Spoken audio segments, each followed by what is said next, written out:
Narsingi police అధికారులకి, అదేవిధంగా commissioner గారికి, డీజీ గారికి నేను ఒక్క మాట అడగాలనుకుంటున్నా. జానీ భాషా మాస్టర్ని ఎప్పుడు అరెస్ట్ చేస్తారు? ఒక మహిళకి ఆయన ఏ విధంగా టార్చర్ చేసిండు, ఆమె జూనియర్ కోరియోగ్రఫీకి ఏ విధంగా ఆయన ఇబ్బంది పెట్టిండు, ఇవాళ తెలంగాణ ఆంధ్ర ప్రజలు పోలీస్ వైపు చూస్తున్నారు. ఎప్పుడు ఆ దొంగకి, ఆ లవ్ జిహాదీకి ఎప్పుడు అరెస్ట్ చేసి నిజాలు బయట పెడతారని తెలంగాణ ఆంధ్ర ప్రజలు ఎదురు చూస్తున్నారు.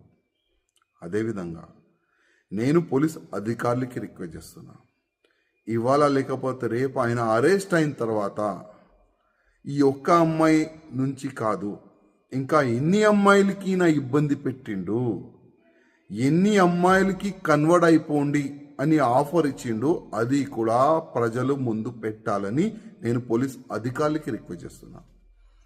ఇవాళ బాలీవుడ్కి ఇంకొకసారి ఒక నల్ల మచ్చ తీసుకొని రానికి ప్రయత్నం చేసిన ఈ జానీ భాషా మాస్టర్, ఇట్లాంటి చాలా మంది ఉండొచ్చు, ఇంతకుముందు ఉన్నారు కూడా.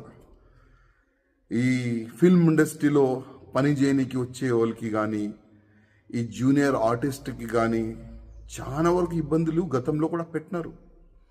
కానీ నేను బాలీవుడ్ ప్యానల్కి, బాలీవుడ్ ఇండస్ట్రీ అధికారులకి మరీ రిక్వెస్ట్ చేస్తున్నా, కొద్దిగా మన బాలీవుడ్ని క్లీన్ చేయడానికి కొద్దిగా మీరు స్టిక్ ఉండాలి.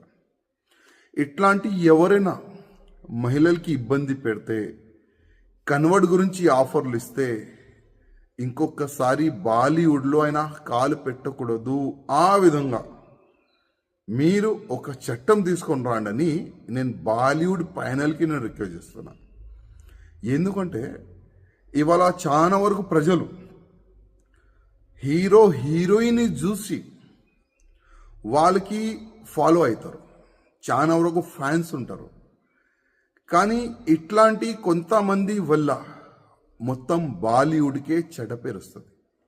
అందుకోసం నేను బాలీవుడ్ ప్యానల్కి రిక్వెస్ట్ చేస్తున్నా, కొద్దిగా మీరు స్టిక్గా యాక్షన్ కూడా తీసుకోవాలని నేను రిక్వెస్ట్ చేస్తున్నా. అదేవిధంగా పోలీస్ అధికారులకి రిక్వెస్ట్ చేస్తున్నా, ఈ జానీ మాస్టర్ ఒకవేళ దొరికితే మీరు ఇంట్రకేషన్ చేయాలి.